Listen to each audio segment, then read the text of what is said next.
Hello everyone, आज इस video में हम हिंदी में वर्णमाला किसे कहते हैं यह सीखेंगे और उसके कितने भेद होते हैं। हिंदी में विविध अक्षर होते हैं, तो इन अक्षरों के समूह को, ग्रुप को वर्णमाला कहते हैं और इस वर्णमाला में हर एक अक्षर को, प्रत्येक अक्षर को वर्ण कहते हैं। ठीक है। अब वर्णमाला के दो भेद हैं, एक है स्वर यानी वॉवेल्स और दूसरा है व्यंजन यानी कॉन्सोनेंट्स। ठीक है। अभी पहले हम देखेंगे स्वर, जिसे इंग्लिश में वॉवेल्स भी कहते हैं। आपको वॉवेल्स पता है इंग्लिश के? AEIOU, ये 5 है। ठीक है। तो हर वर्ड बनाने के लिए आपको इनमें से कम से कम किसी एक का प्रयोग करना पड़ता है। अभी स्वर जो होते हैं उनमें हर एक वर्ण का, अक्षर का उच्चारण स्वतंत्र रूप से किया जा सकता है। मतलब जितने भी वर्ण हैं आप उसको स्वतंत्र रूप से उच्चार सकते हैं। अब हिंदी में स्वर या वॉवेल कौन से हैं? तो अ, आ, ई, उ, रू, ए, ओ, औ, अह, ये स्वर हैं हिंदी के। अब इसमें जो आखिर में आप देख रहे को अनुस्वार और अह को विसर्ग कहते हैं। तो इस प्रकार हिंदी में कुल 13 स्वर होते हैं। ठीक है। अब हम देखेंगे नेक्स्ट व्यंजन यानी कॉन्सोनेंट्स। अब व्यंजन वो अक्षर होते हैं जिनका उच्चारण, जिनको आप पढ़ते हैं तो उनको बिना स्वर की मदद से आप नहीं पढ़ सकते। उनका उच्चार करने के लिए आपको स्वर यानी वॉवेल्स की ज़रूरत होती है, उसे व्यंजन कहते हैं। ठीक है। अब हिंदी वर्णमाला में 33 व्यंजन है, जो क से शुरू होकर क, ख, ग, घ होता है, वहाँ से शुरू होकर ह तक होता है। ये आप देख सकते हो यहाँ पर। ठीक है। क, ख, ग, घ, ञ। तो ये सारे जो हैं 33 व्यंजन हैं। ठीक है। इनके अलावा 4 संयुक्त व्यंजन भी होते हैं, जैसे श, त्र, ज्ञ और श्र। इन्हें स्वतंत्र, आज़ाद व्यंजन नहीं माना जाता क्योंकि ये 2 अलग अलग व्यंजनों से मिलकर बनते हैं। अभी मैं आपको बताऊंगी तो समझ में आ जाएगा। अभी ये पहला संयुक्त व्यंजन हम लोग देखेंगे, क्ष। ठीक है। ये आधा क और श से मिलके बनता है, तो इसमें स्टार्टिंग में थोड़ा सा क की आवाज़ निकाल के श बोलना है, क्ष। ठीक है। दूसरा है त्र, इसमें त और र को मिलाकर बोलना है, त्र।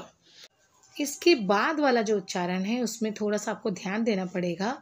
ये आधा ज और य को मिलके बनता है, तो इसको य भी बोलते हैं और ज्ञ भी बोला जाता है हिंदी में। कुछ लोग उसको ज्ञ बोलते हैं और कुछ लोग ज्ञ बोलते हैं। दोनों ही उच्चारण को मान्यता है। आखिरी वाला है यहाँ पर श्र। यहाँ पर आधा श और र को मिलाकर पढ़ा जाता है, श्र।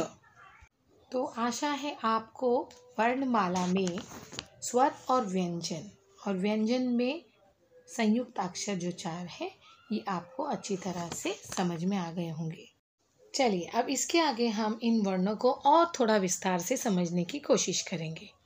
अब वर्णमाला में एक होता है अनुस्वार।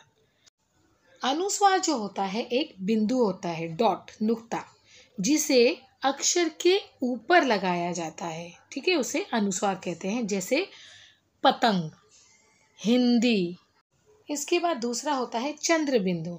आप देख सकते हो इस तरह से ये लगाया जाता है, आधा चंद्र और उसके ऊपर छोटा सा बिंदु, चंद्र बिंदु कहते हैं। ये भी अक्षर के ऊपर लगाया जाता है। अब कुछ उदाहरण देखेंगे, जैसे गांव, वहाँ, आँख इत्यादि। इसके बाद आता है विसर्ग। विसर्ग जो होता है वो किसी भी अक्षर के आगे, ठीक है, अक्षर के बाद 2 बिंदु लगाए जाते हैं, तब उसे विसर्ग कहते हैं। इसका उच्चारण ह, आधा ह की तरह किया जाता है। जैसे प्रातः काल लिखना अगर हो तो प्रातः के बाद 2 डॉट लगाएंगे तो पढ़ेंगे उसी तरह उसको, प्रातः काल। ऐसे ही अंतःकरण। ठीक है। तो ये इस तरह से लिखा जाता है। इसके बाद आता है संयुक्ताक्षर। ठीक है। जब किसी व्यंजन का स्वर हटाकर, व्यंजन के अंत में स्वर होता है, स्वर की आवाज़ होती है, उसे हटाकर उसकी जगह व्यंजन, दूसरे व्यंजन को जोड़ दिया जाता है, तब उसे संयुक्ताक्षर कहते हैं। अभी मैं संयुक्ताक्षर की कुछ उदाहरण बताती हूँ आपको, जैसे र और श। तो आधा र हो गया तो ये हर्ष, आप देखे होंगे ये शब्द। इसी तरह द को आधा करके आगे र जोड़ दिया जाए तो द्र, समुद्र।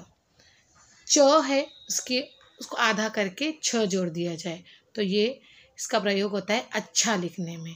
तो इसी तरह ये सभी संयुक्ताक्षर हैं। अगला आता है नुक्ता।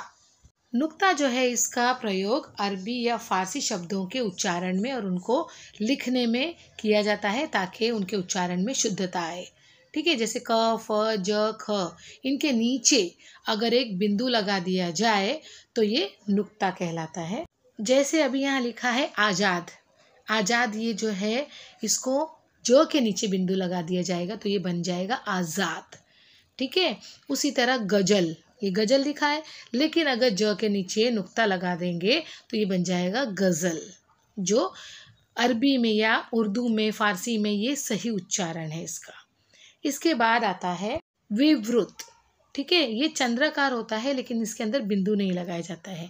तो हिंदी में जब अंग्रेजी भाषा का प्रयोग किया जाता है, कुछ ऐसे शब्द लिखे जाते हैं जो एक्चुअल में अंग्रेजी के होते हैं, तो वहाँ पर ये विवृत का प्रयोग किया जाता है ताकि जो उसका उच्चारण है वो एकदम सही हो।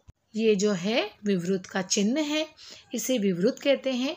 अंग्रेजी शब्द के उच्चारण में आ जो है या ओ के बीच का उच्चारण इसके लगाने से शुद्ध रूप में बोला जा सकता है।